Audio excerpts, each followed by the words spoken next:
E aí, família, firmeza? Mais uma aula top aí pra nós.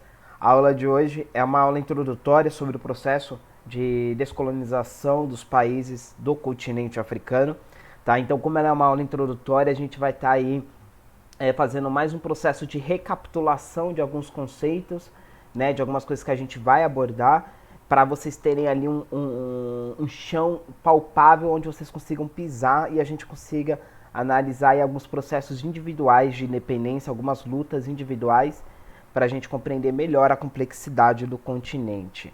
Beleza? Então aqui ao fundo a gente tem uma foto dos soldados portugueses, né, lá na Guerra de Independência da Angola. Então os soldados portugueses eles representavam o Império Português, a demanda imperialista do reino da nação do Estado moderno português, aonde ele controlava Angola e Angola, através da luta armada de libertação nacional, eles tentavam o seu processo de independência contra o imperialismo português. Aqui na foto a gente tem os soldados, né, como eu disse, portugueses portando AR-10, né, um fuzil de alta precisão aí, super tecnológico, dentro da selva, na mata, no Rio Onzo. Né? Então, Angola, por exemplo, é um dos países onde o processo de dependência contra o imperialismo português começa em 1961 e vai terminar só em 1974. Então vocês veem aí o quanto o imperialismo é algo recente da nossa história. Eu aposto, por exemplo, que os seus pais provavelmente são da década de 70, de 60, de 50, certo? Então aí é muito importante que vocês vejam o quanto isso é recente, né? Uma foto aqui muito interessante para nós. Os temas abordados na aula de hoje, na discussão de hoje, é a introdução, como eu disse, básica sobre o continente africano. Então a gente precisa ultrapassar alguns preconceitos, vocês vão ver. O processo de descolonização ou independência, né? É importante que vocês saibam o que significa essa independência, ou seja, existe um certo controle onde o processo de independência é o rompimento desse controle. A gente vai ver que pode ser vários fatores, certo? E na África será um fator específico, como no Brasil foi outro, né? Nos Estados Unidos outro e aí consecutivamente. E o movimento pan-africanismo, que às vezes o vestibular acaba trazendo aí para vocês. Né? Os objetivos a serem alcançados na aula de hoje é trazer mais elementos para que vocês, alunos, consigam compreender a complexidade do processo que se dão dentro do continente africano. Né? Então, nesse momento aí, a gente vai se dedicar pelo menos uns 15 minutos da aula para a gente fazer uma recapitulação e para a gente conseguir superar alguns preconceitos. Como a gente vai fazer esse processo, por exemplo? É interessante que vocês pensem agora o que vocês conhecem sobre o continente africano. Quando eu falo continente africano ou África, né? O que vem na cabeça de vocês, né? E a partir do final da explicação, vocês repensem isso novamente para ver se houve alguma mudança ou não. O objetivo a ser alcançado, né, é que sim, que haja uma mudança, que você consiga entender a África, o continente africano, na realidade, como um continente que exige uma dedicação para que compreenda pelo menos a complexidade. Então, um preconceito importante que a gente precisa superar nesse primeiro ponto é que a África ela não é um monolítico sólido, intransponível, invisível não, intransponível, que é tudo igual, né? A gente precisa aumentar essa complexidade para que vocês não reproduzam preconceitos, por exemplo, eurocêntricos, tá? O motivo do rompimento político, isso é muito importante. Então, o contexto que se está, que contexto que está o planeta? Geralmente o vestibular cobra isso de você, né? Esse rompimento, esse processo de descolonização do neocolonialismo, do imperialismo europeu no continente africano, em que contexto ele está? Ele é um contexto amigável, amistoso? Eles respeitam a diferença ou eles lutam? Eles persistem no imperialismo? Eles querem manter os seus territórios do continente africano, né, sobre controle ali político, econômico e cultural? Né? Isso é muito importante que vocês entendem. Geralmente o vestibular cobra de vocês para não saber as datas específicas, mas saber se é um momento truculento, se não é, se é acirrado, se é amistoso, entendeu? Isso é importante que vocês tenham uma noção e a gente espera que alcance isso na aula. né? E as consequências da descolonização, né? Então isso está muito casado com o primeiro ponto, né? Então desde a recapitulação que a gente vai fazer, a gente vai ver que o processo de rompimento político, né, ele vai trazer um país ali, ele vai ter agora uma nação que ela é atravessada por toda a história que veio dela, né? Toda a história de contato com os europeus, de exploração, entre outras coisas, vai determinar que tipo de país é esse, que tipo de nação é essa que está conseguindo a sua independência frente ao imperialismo europeu, certo? Alguns pontos que a gente precisa recapitular e que eu vou trazer novamente para vocês é a expansão muçulmana do século VII, né, que a gente discutiu bastante, né, na aula de muçulmano e árabe, né, a escravidão moderna no colonialismo, acho que foi, se não me engano, a nossa primeira aula de mercantilismo, né, e o imperialismo, neocolonialismo, quando a gente falou do capitalismo monopolista, né, da Coca-Cola, da Chevrolet, da Sony, dessas grandes empresas, quando elas invadem os outros países com o Estado, né, com o intuito de conseguir a matéria-prima e a mão de obra necessária para o desenvolvimento de todos os processos de produção dessa mercadoria. Né? E a gente vai trazer aí dois conceitos importantes que a gente precisa consolidar, que é o nacionalismo, que a gente já discutiu um pouco sobre ele lá na aula de refugiados, onde a gente introduziu esse conceito de refugiados para vocês. Né? Então a gente viu que o nacionalismo ele pode ser usado de uma forma negativa para tentar, de uma forma inclusive xenofóbica, para tentar canalizar o interesse público contra o refugiado que está pedindo abrigo no país, está fugindo provavelmente, né? Está tentando sobreviver adentrando em outro país, porque o seu país, consequentemente, a sua vida está muito arriscada de ser mantida dentro do seu próprio território. Então ele tenta, mesmo com poucos recursos, mesmo que com consequências extremamente desfavoráveis, eles tentam aí ingressar, adentrar em outros territórios, e muitas vezes eles são captados, eles são enganados, inclusive, por diversos coiotes, por diversos traficantes, né, que acabam aí prometendo uma certa transição para o outro país e acaba não concluindo esse acordo, né? E o processo de independência, a gente vai ver, na realidade o nacionalismo a gente vai ver o quanto ele é positivo também para o processo de independência dos países africanos. Então ele pode ser visto de uma forma negativa, mas ele também pode ser visto como uma forma de unir o interesse público ali de determinado país que está sendo colonizado contra o estrangeiro que está explorando dentro do seu próprio território. Né? Então o nacionalismo nunca é algo que você pode colocar dentro de uma caixinha, é ruim ou é positivo, entenderam? Isso é importante. E o processo de independência, né? O que eu quero que vocês entendam com esse processo de independência? Independência é um rompimento. Né? Então existe uma relação amigável até um certo ponto que acaba ficando truculenta e exige aí um rompimento dessas relações. No Brasil foi a questão ali do processo de dependência, foi o processo de acúmulo de impostos que a metrópole portuguesa fazia na América Portuguesa em cima da elite, e inclusive os métodos truculentos que eles usavam para cobrar esses impostos acabou afastando a elite da América Portuguesa da própria elite da metrópole. Certo? Isso dentro do continente africano também acontece. Existem aí, dentro desse processo, né, diversas elites que conseguem arrecadar muito dinheiro com esses acordos que eles fazem, né, de exploração junto com os impérios europeus. Certo? Então você constrói uma elite ali dentro do continente africano, diversos países do continente africano, aonde vocês conseguiam ali ter um acordo com os europeus de exploração do próprio povo, certo? E quando esses europeus acabam tendo que sair desse território por lutas armadas ou por negociações em mesas internacionais, acaba que essa elite acaba tomando o poder do país, né? Uma elite que antes arrecadava muito dinheiro com a exploração, com o escravismo e depois com o imperialismo, posteriormente vai determinar o rumo desses países independentes. Então ele vai romper, houve um motivo para esse rompimento, né? Então vamos lá.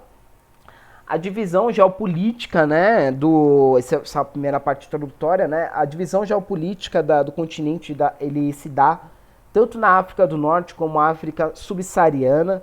Então a geopolítica, a geografia, a história, por exemplo, ela divide a África em 2 territórios. Eu vou mostrar um mapa para vocês que vai fortalecer. E também a gente pode acabar se deparando, por exemplo, com conceitos como o de África Negra. Esse conceito de África Negra, basicamente, ele é um conceito, uma nomenclatura, que ela tem raízes da escravidão moderna proporcionada pelos europeus dentro do continente africano, né, essa fuga, e as teorias racistas. Então, quando a gente fala de África Negra, eu vou mostrar um mapa, vai ficar claro para vocês. A gente está falando do deserto do Saara para baixo. Né? Usar esse termo África Negra é um termo que ele acaba trazendo diversos problemas aí e questionamentos pertinentes para eles. Então, o ideal é que a gente use aí, que está mais consolidado dentro da geopolítica, ou África do Norte para cima do Saara e abaixo do Saara, África subsaariana. A gente vai mostrar um mapa aqui para vocês. Aqui é um mapa, né, retirado do Google, certo?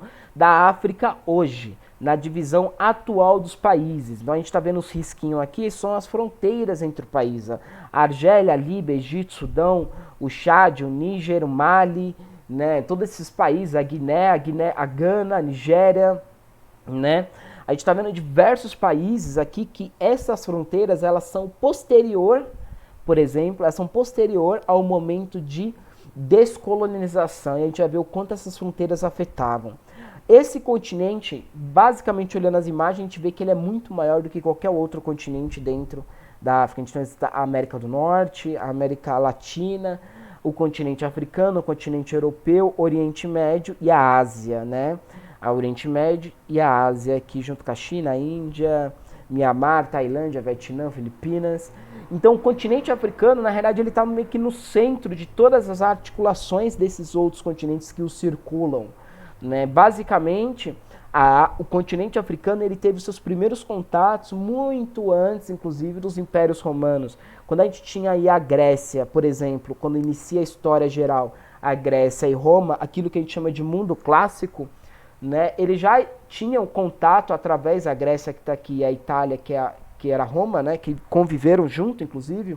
Eles tiveram muito contato com o Egito e o Sudão, que a gente chama de Egito e chama de Sudão hoje, através do rio Nilo.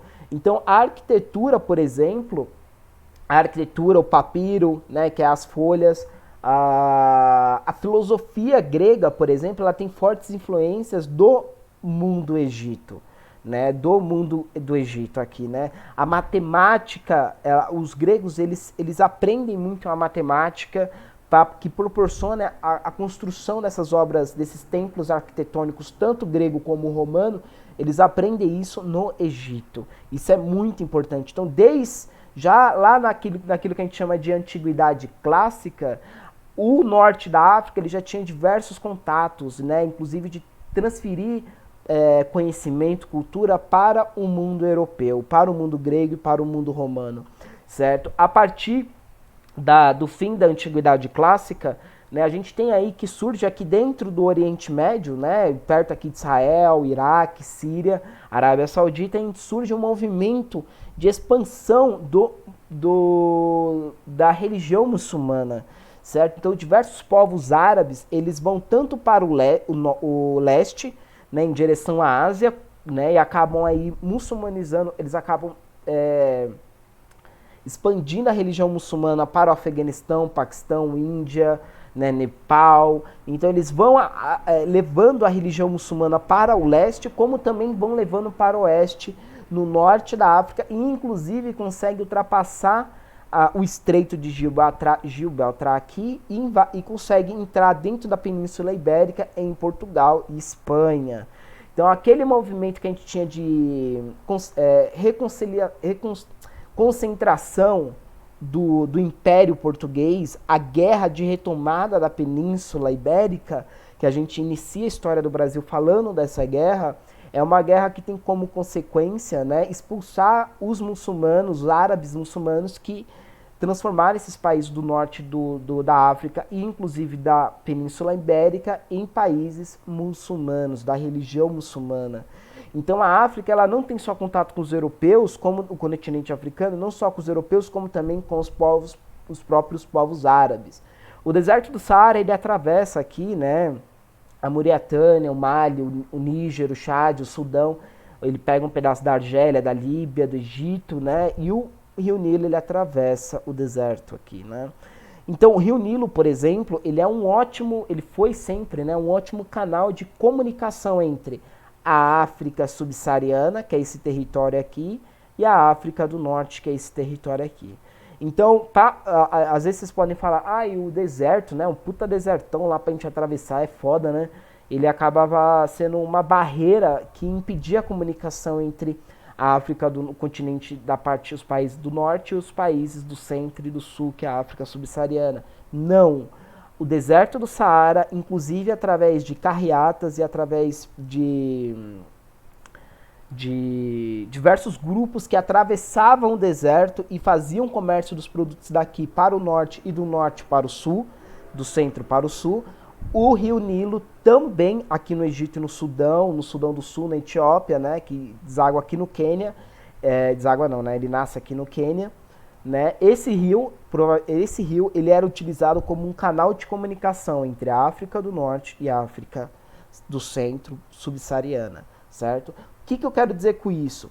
É que a gente tem que ultrapassar essa ideia de que a África é um continente isolado de toda a civilização que ocorre no mundo, no Oriente Médio, na América Portuguesa, na Europa, na Ásia. Isso está completamente errado. A gente está vendo que desde a Antiguidade Clássica, a África ela tem estreitas relações com o mundo, tanto europeu como o mundo do Oriente Médio, certo? E lá no mercantilismo, a gente vai ver que as relações entre a África e a América Latina começam a ocorrer de forma direta, inclusive, certo? Então o continente africano, ele sofre, desde lá da antiguidade, ele já sofre diversas interferências de diversos outros povos.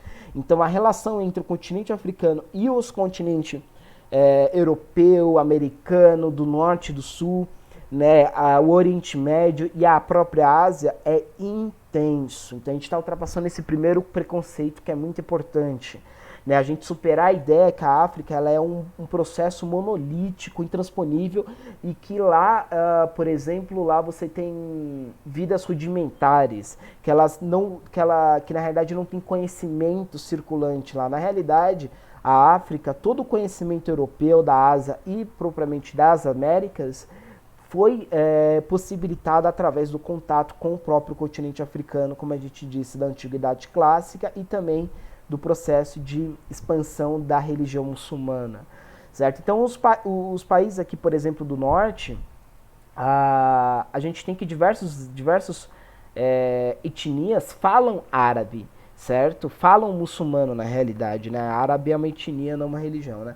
Então, eles falam muçulmano, né? Que é uma língua, né? Então, inclusive, leem o Alcorão, né? Então, a gente tem um processo aqui que a África, o continente africano, na realidade, ele é extremamente plural. A gente vai ver que no imperialismo, quando surge, né, depois do colonialismo, a África, no colonialismo, basicamente os europeus tomaram posse de todas as partes litorâneas da África, tanto da parte oeste como da parte leste. E toda a mão de obra, em torno de 50, 60 milhões de pessoas foram retiradas do continente africano e levado como mão de obra escrava para as Américas, tanto do norte como do sul, para a Ásia e para a Europa. Então esse primeiro processo de colonialismo, né, o continente africano ele foi explorado de uma forma de retirar a sua mão de obra dali para pessoas livres, o rapto de pessoas livres, para serem escravizadas em outros territórios. Isso acabou impactando muito o crescimento populacional do território e acabou levando diversos vazios demográficos dentro do território. Por exemplo, em 1500, a população estimada no continente era de 100 milhões de pessoas no século XX, em 1900. ainda era 100 milhões de pessoas. Então, será que essa população não cresceu? Ou será que ela cresceu e foi evacuada, foi retirada, sequestrada do continente e levada para ser explorada em outros territórios? Né? Então isso é importante ter essa visão. Isso impactou muito o continente africano, certo? Porque acabou causando diversos vazios, né, demográficos, porque a população não podia crescer, não conseguia crescer em número, certo? E, consequentemente, não conseguia ocupar todo o território. Isso é muito importante, tem consequências, inclusive, pós-descolonização do neocolonialismo. Após, após o fim do processo de colonialismo e a superação dele através do imperialismo, do capitalismo industrial e, consequentemente, depois do capitalismo monopolista, fizeram as potências europeias buscarem dentro do continente europeu, presta atenção, matérias-primas necessárias para o desenvolvimento das grandes indústrias multinacionais e monopolistas que estão surgindo nesse período. Por exemplo, as mineradoras, a GM, né, a General Motors, a Nestlé, a Coca-Cola, né, a gente está falando em torno de 1800. Né, e esse período, essa disputa pelo território do continente africano em busca dessa matéria-prima e de mão de obra que pudesse ser explorado dentro dessas indústrias, né, essa busca desse território foi um grande motivo para a Primeira Guerra Mundial. Esse processo de entrada, invasão agora, né? Antes eles ficavam só na costa, no colonialismo. No imperialismo ou neocolonialismo, eles invadem o território, literalmente.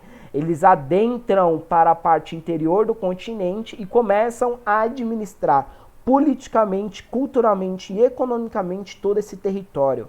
As principais imagens que a gente tem é aquelas imagens, né, de fatiamento, né, da África, né, aquelas charges onde as potências europeias se reúnem em Berlim para fatiar a África como se ela fosse um bolo. Né? Isso é uma charge que o vestibular adora trazer para vocês. Esse imperialismo ele vem posterior a toda a exploração de mão de obra escrava que foi feita no colonialismo anterior. E isso acabou acirrando a disputa entre os estados europeus e acabou desembocando na Primeira Guerra Mundial. Pós Primeira Guerra Mundial, a gente teve a Segunda Guerra Mundial, que também tem grande influência do imperialismo, tanto da Ásia, que a gente está falando aqui da Malásia, Filipinas, Indonésia, Vietnã, Tailândia, como também uma segunda invasão do continente do continente africano. Então, o fim da Segunda Guerra Mundial, né, o fim da Segunda Guerra Mundial, né, que é quando esses países têm que sair desse continente por causa de pressões externas e internas ao continente, inicia o processo de descolonização. Então, toda essa parte introdutória, né, vamos finalizar ela agora, por exemplo, né, a gente viu que aqui são fronteiras atuais da África, né? Esses aqui são os países do continente africano, né? Mas esses países, eles representam as etnias, eles representam essas fronteiras, na realidade, elas foram feitas pelos próprios europeus. Por exemplo, a gente está vendo que tem fronteiras em linha reta aqui, ó, tá vendo? Isso não existe. Não existe uma divisão natural de montanha, ou não existe divisão, não existe um rio reto, entendeu? Que divide a Argélia do Mali. Não existe isso. Então, essas linhas retas, por exemplo, é uma característica clara de uma divisão do território de forma vertical, hierárquica e totalmente autoritária, que não consulta as etnias que tem aqui. Aqui a gente tem um mapa, por exemplo, das etnias da África. Então aqui a gente viu que a divisão, na realidade, foi feita de acordo com as diversas etnias que ocupam esse território. Isso é o mapa das etnias da África. Esse é o mapa dos países. Presta atenção, qual é a probabilidade de na Argélia, na Líbia, na Argélia, no Egito, na República Democrática do Congo, ou na África do Sul, na Angola, ter mais de uma etnia habitando o mesmo território? Olha isso. Qual é a chance? É grande, né, cachorro? Isso vai acabar causando um grande problema Porque a divisão vertical que o europeu fez em cima do continente africano acabou transformando países em verdadeiros caldeirões de pluralidade de etnias. Então, eles acabam fortalecendo uma elite étnica do território que acaba sobrepondo as outras etnias, né? Então, acaba levando diversos conflitos armados. Se aqui tá ruim de ver, por exemplo, a gente tem esse mapa colorido aqui, ó, que mostra as diversas etnias que tem no território, ocupando esse território todo o continente africano. E esse aqui é os países, divididos pós-descolonização. Entendem? Porque é tão difícil para vocês entenderem o quanto a África é plural, vocês falarem, por exemplo, África Negra, que é daqui do Saara para baixo, falar que tudo isso de etnia é considerado como uma única etnia, é um preconceito muito grave. A África ela é extremamente plural e complexa. Beleza? Então, como eu disse, né, todo esse contato que o continente europeu, o continente africano teve desde a antiguidade clássica, com a expansão da religião muçulmana, com o colonialismo, com o imperialismo, acabou causando diversas consequências e aumentando a complexidade de todo esse continente. Certo? Só que pós Segunda Guerra Mundial, o contexto geopolítico acaba enfrentando diversas crises. E o principal ponto é que pós Segunda Guerra Mundial, a gente tem aí um processo de início daquilo que a gente vai chamar de Guerra Fria. A Guerra Fria é a polarização entre Estados Unidos e União Soviética. Certo? Então esses países que estão aqui, colonizados, por exemplo, eles começam a ser incentivados, aí as elites, por exemplo, né, vamos pegar aqui a Angola, que está aqui, que é um país que a gente usou lá a foto, né, a Angola está aqui, ó, Angola, ela está nesse tempo. Aqui a gente tem diversas etnias. O que vai acontecer? Os Estados Unidos vai financiar uma etnia e a União Soviética vai financiar outra. Vai rolar uma luta armada aqui, certo? E vai acabar desembocando aí ou na independência ou no extermínio de outras etnias, certo? Então, o processo de Guerra Fria, ele acaba acirrando as disputas dentro do continente africano. Então, um país, por exemplo, Portugal, que era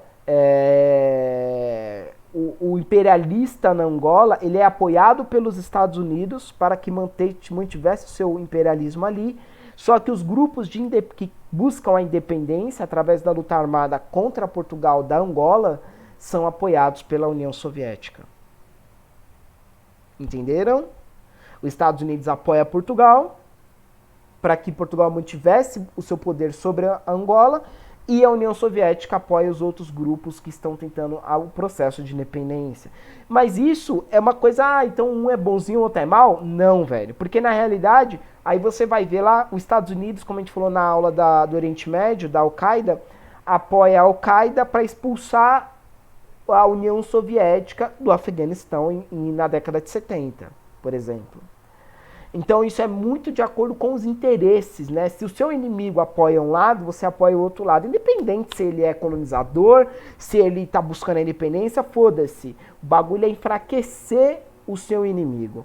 Então a Guerra Fria, ela tem um forte processo aí de interferência dentro. Então, é um processo amistoso? Não. É um processo extremamente tenso e conflituoso, porque as potências europeias estão interferindo nas diversas elites, nas diversas etnias que tem nesse território, para que conseguisse ou expulsar os imperialistas ou manter o domínio imperialista dentro desse território. Então os Estados Unidos e a União Soviética disputam de forma política a influência, a interferência nos países aqui da África. Então, compreender o processo de descolonização como algo amigável, amistoso, é compreender de forma simplista. Victor, teve processos, por exemplo, que foram negociados na mesa e não foram processos de independências que não foram feitos através da luta armada, existe. Por exemplo, a partir da década de 61, todos os países como a Argélia e a Líbia, que são países que são colônias francesas, elas abrem um processo de negociação, né, como aqui também a Guiana Francesa, aqui na América Latina, né, Argélia, Líbia, Guiana Francesa, eles entram num processo de negociação com o Império Francês para conseguir a sua independência. Mas a Argélia, inclusive, entra em luta armada, né, defende, inclusive, a França. Então, é um processo aí que a gente não dá para falar só existe luta armada ou só existe negociação. Esses dois processos participam da descolonização, da retirada do imperialismo europeu e norte-americano dentro do continente africano, certo? Mas o que é importante aqui é que esse processo não é amistoso, ele está dentro de um conflito muito maior. Qual conflito? A Guerra Fria, beleza? Isso é interessante.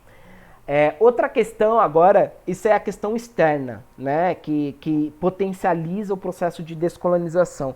Mas a gente também tem questões internas, por exemplo, né, existe um acirramento de uma identidade africana. Essa identidade africana, ela surge não dentro do continente, mas ela surge dos africanos, né, dos descendentes africanos, né, que estão fora do continente, ou seja, aqueles povos que foram escravizados pelos europeus e as potências tanto colonizadoras como imperialistas, né? Então a gente tem um processo aí que a gente tem que surge um movimento, por exemplo, de pan-africanismo. Esse movimento ele tem duas origens, basicamente. Ele tem uma origem inicialmente em Londres, né, com uma conferência pan-africana que uniu aí diversos intelectuais africanos que viviam na Europa, que viviam nos Estados Unidos, né, viviam na América, no Império Brasileiro, né, na República Brasileira. Esses intelectuais religiosos ligados a igrejas protestantes, né, mais as metodistas, né, e também a elite ali do Golfo do Guiné, né, que o Golfo do Guiné é essa região aqui, ó, tá? Essa aqui, ó, Golfo do Guiné, certo? Então, essa elite que na realidade ela não está no continente africano, né? Ela está na realidade vivendo nos países europeus imperialistas. Então, esse movimento de identidade, o que é ser africano, né, eles partem de uma contextualização fora do continente. Então, isso está muito atravessado pelo processo de colonização e pelo processo de discriminação e exploração da mão de obra. Então, quem é o considerado o africano? Aquele que foram explorados pelos países europeus, por exemplo. Entendeu? Então, a identidade africana, ela surge unida com os países europeus. Elas não surgem de dentro. O nacionalismo, por exemplo, africano, que corrobora para o processo de descolonização, ele surge fora da África, ele não surge dentro da África. E ele colabora para o processo de descolonização. Isso é muito importante ser falado. Né? E também, não só num continente europeu, mas a gente tem nos Estados Unidos, por exemplo, o movimento de retorno à África, onde existe uma política do Estado norte-americano que procurava retirar dali do continente americano todas as pessoas que foram escravizadas ou que são descendentes desses escravos para voltarem para a África. Olha como isso é absurdo que é isso, né? Eles exploraram essa mão de obra e após a abolição, o que eles estavam fazendo? Então, agora que a gente explorou, vocês nasceram aqui, né? Mas assim, vocês não são daqui, então vocês voltem para a África. Isso é um processo muito importante de entender. E isso acabou, inclusive, corroborando para a criação da Libéria, que é um país dentro do continente africano, né, que todas essas pessoas que fossem captadas pelo Estado norte-americano fossem levadas de volta para o continente africano. Só que assim, elas não foram retiradas de lá. Elas nasceram dentro dos Estados Unidos. Entenderam? Isso que é interessante. Eles nasceram lá, eles são filhos de pessoas que foram escravizadas dentro do continente africano. Só que a extensão da cidadania não era feita para eles. Ou seja, então vocês voltem para a África. Vocês são filhos desses ex-escravos, então vocês voltem para a África. Isso é muito interessante. Né? E isso acaba potencializando aquilo que a gente vai chamar de pan-africanismo. Né? Então, o pan-africanismo ele consistia em assimilar, né, que a verdadeira independência ela exigiria, né, o desenvolvimento econômico, né, que seria viável unicamente através da união de toda a África subsaariana, que é aquela África que a gente falou do Saara para baixo. Né? Então, a gente tem nesse momento um modelo de diversos grandes países, como a União Soviética, os Estados Unidos, aqui está surgindo, inclusive, a União Europeia. Né? Então, qual é um grande modelo de país? Quem são esses caras que formam a identidade do continente europeu? Eles vivem aonde? Eles vivem na União Soviética, eles vivem no continente da União Europeia, eles vivem nos Estados Unidos. Então, para eles vivem lá. E qual é o modelo de país ideal que a África deveria se tornar? Esse modelo de país. Então, por isso que eles defendiam a união da África subsaariana inteira em um grande país, né? Em uma grande África que fosse aí ter força política e econômica para conseguir se desenvolver economicamente e, consequentemente, se impor perante as grandes potências que estão nesse processo. Beleza? Então, as consequências, por exemplo, da descolonização é que todos os estados africanos, né, esses novos estados africanos, eles foram constituídos através dos aparelhos administrativos criados pelos colonizadores europeus. Então, todo o processo de imperialismo, de invasão no território, fez a necessidade de construir, por exemplo, câmeras municipais, bancos, alguns museus, algumas escolas europeias, né, que reproduzisse a cultura europeia. E todo esse aparelho administrativo colonizador, ele acabou sendo herdado após a descolonização, e eles são usados para administrar esse novo Estado africano, né, esses novos países no continente africano. E além disso, né, como a gente disse, existiam elites dentro do continente africano que tinham esse contato desde lá do mundo antigo, né, desde lá da antiguidade clássica grego-romana até o processo de imperialismo. Então, diversas elites, etnias do continente, né, ganhavam e tinham muito lucro através dessas negociações de exploração com os europeus, né? Então, a partir desse momento, com a independência, essa elite, né, que dominava esses acordos com os europeus, passou a ter domínio completo sobre o país. E a partir desse momento, começa a se instalar regimes autoritários e ditatoriais dentro, né, protagonizado por essas elites que antes eram financiadas, armadas, né, e reforçada pelos acordos com os europeus. Beleza? Então aqui estão algumas consequências. Então o motivo da aula de hoje é que a gente consiga voltar, por exemplo, aqui, ó,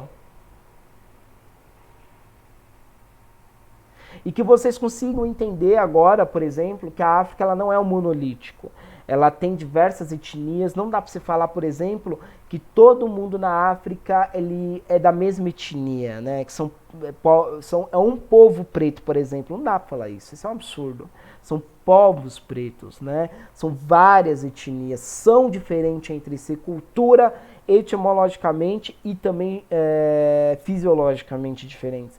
Isso é muito importante entender. E que esse movimento político de rompimento, ele se dá dentro de um contexto muito tenso, conturbado da Guerra Fria, e as consequências disso, né, é de um país extremamente devastado em questão populacional, devastado em questão da exploração dos seus recursos, né, de infraestrutura e de mão de obra, e também as consequências aí que o poder e a instituição dessas nações que estavam antes sob controle dos imperialistas europeus, caem agora na mão dentro das elites escravocratas e imperialistas que já viviam e conseguiam tirar muito lucro através da exploração com os acordos com os europeus. Beleza? Então é isso, quebrada. Tamo junto e é nóis.